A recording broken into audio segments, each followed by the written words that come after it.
भाइयों बहनों, हम मुख्यमंत्री सिर्फ बदलना नहीं चाहते, हम झारखंड को बदलना चाहते। मैं आपको वादा कर कर जाता हूं, एक एक घुसपैठिए को चुन चुन कर झारखंड के बाहर निकालने का हम काम करेंगे।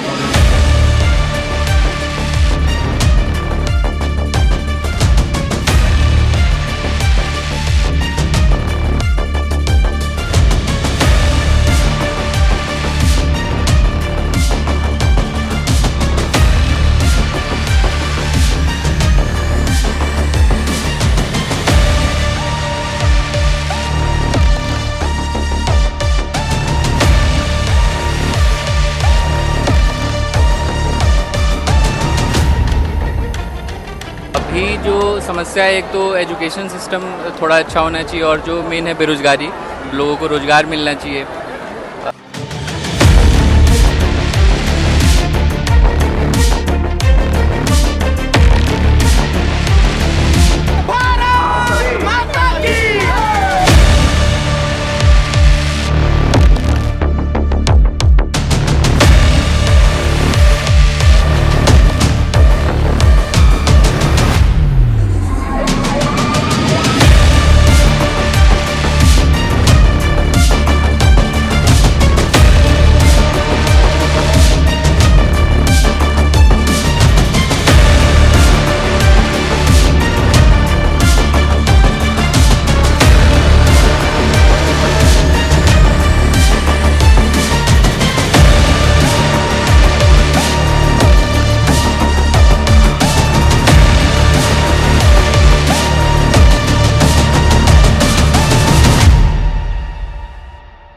केंद्रीय गृह मंत्री अमित शाह ने शुक्रवार 20 सितंबर को झारखंड के साहेबगंज में एक रैली को संबोधित करते हुए वादा किया कि अगर भाजपा राज्य में सत्ता में आती है तो बांग्लादेशी घुसपैठियों को बाहर निकाला जाएगा।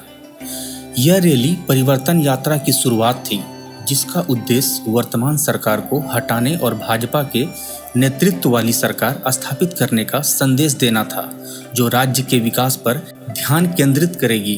केंद्रीय गृह मंत्री ने कहा, हेमंत सोरेन की सरकार कई वादों से मुकरी है, जैसे सालाना 5 लाख नौकरियां देना और विधवाओं को 2500 रुपये मासिक देना, जिनमें से कई वादों को पूरा नहीं किया गया। उन्होंने इस बात पर जोर दिया कि परिवर्तन यात्रा का उद्देश्य सिर्फ झामुमो कांग्रेस राजद सरकार को हटाना नहीं, बल्कि एक ऐसी सरकार को स्थापित करना है जो भ्रष्टाचार को मिटाएगी और राज्य से अवैध प्रवासियों को बाहर निकालेगी। आप इस रैली में क्यों आए, आपको क्या बदलाव चाहिए?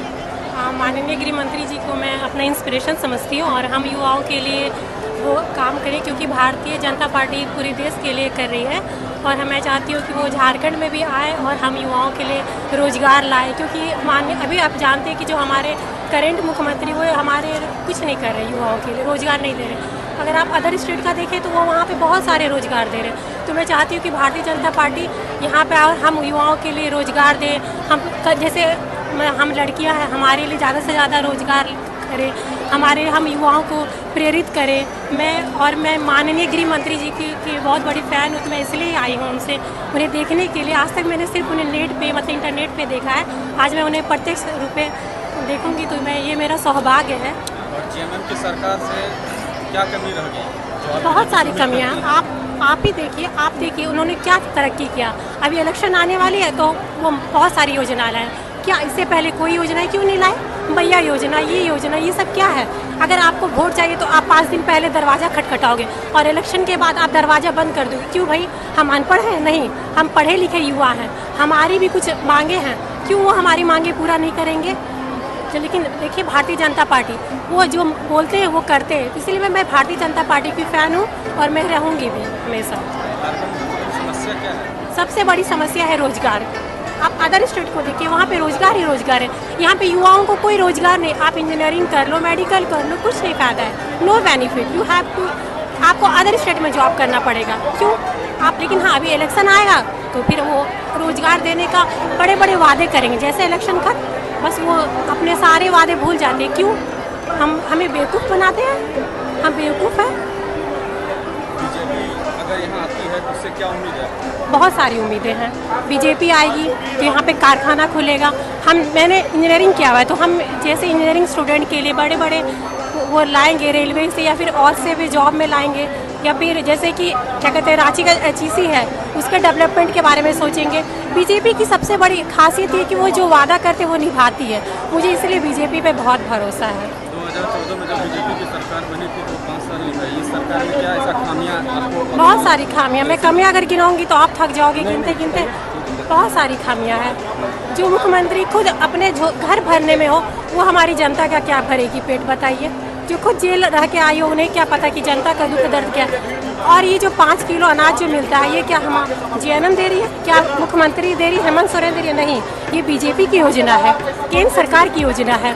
आवास जो मिल रहा है वो क्या कहते हैं हेमंत सोरेन की योजना नहीं, वो क्या कहते हैं बीजेपी की योजना। हेमंत सोरेन से मुस्लिम समुदाय को उन्होंने अवा योजना ये अवा कोई दिया है क्या? ये आम पब्लिक, हाँ, क्या हिंदू में गरीब नहीं होते हैं? क्या क्रिश्चियन में गरीब नहीं होते हैं? तो आप धर्म निरपेक्ष क्यों कर रहे हो? सिर्फ मुस्लिम को दे रहे हो, हिंदू को नहीं दे रहे हो, ऐसा क्यों? हम मूर्ख हैं? हम युवा मूर्ख नहीं है। आज के युवा हर तरह से पढ़े लिखे हैं, वो सक्षम है कि कोई भी नहीं है। मैं तो बीजेपी के सपोर्टर हूँ और मैं आगे भी बीजेपी की सपोर्टर रहूँगी। अभी जो समस्या है, एक तो एजुकेशन सिस्टम थोड़ा अच्छा होना चाहिए और जो मेन है बेरोज़गारी, लोगों को रोज़गार मिलना चाहिए। जो युवाओं का मेन मकसद है कि उनको ससमय रोज़गार मिले, किसी तरह का एग्ज़ामिनेशन में कोई दिक्कत ना हो, जिस तरह के घोटाले और ये सब कदाचार युक्त परीक्षाओं का सामने आता है। बाकी तो सरकार काफ़ी अच्छा काम कर रही है इस मुद्दे पे भी। बीजेपी आने से क्या बदलाव होगा? अब ये तो सरकार आने के बाद ही पता चलेगा क्या है, बाकी उनका क्या एजेंडा है ये भी इलेक्शन के पहले जो उनका एजेंडा आएगा उससे पता चल पाएगा। JNM की सरकार में क्या कमी रहती है? कुछ कमियां तो देखिए सब सरकारों में रहती है, चाहे JMM हो चाहे भाजपा हो।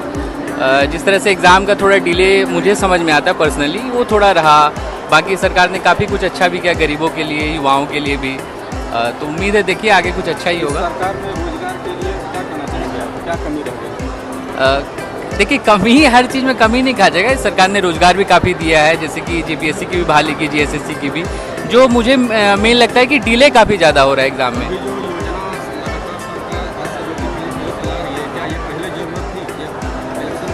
नहीं, इलेक्शन नहीं, मतलब ज़रूरत तो पहले भी थी, पर हो सकता है कि जो उनके थिंक टैंकर थे इनको बनाने में जो भी समय लगा होगा, जैसे मैया योजना आया है, इससे काफ़ी लोग लाभान्वित हो रहे हैं। 5 साल पहले जो सरकार वादा की थी, हाँ। क्या वो आज तक पूरी हुई? हाँ, काफ़ी हद तक पूरी हुई। कुछ जो बचा रह गया है सरकार हो सकता है उसे और भी पूरा करने में सक्षम अपने जो कदम उठाएंगे। देखते हैं आगे क्या होता है।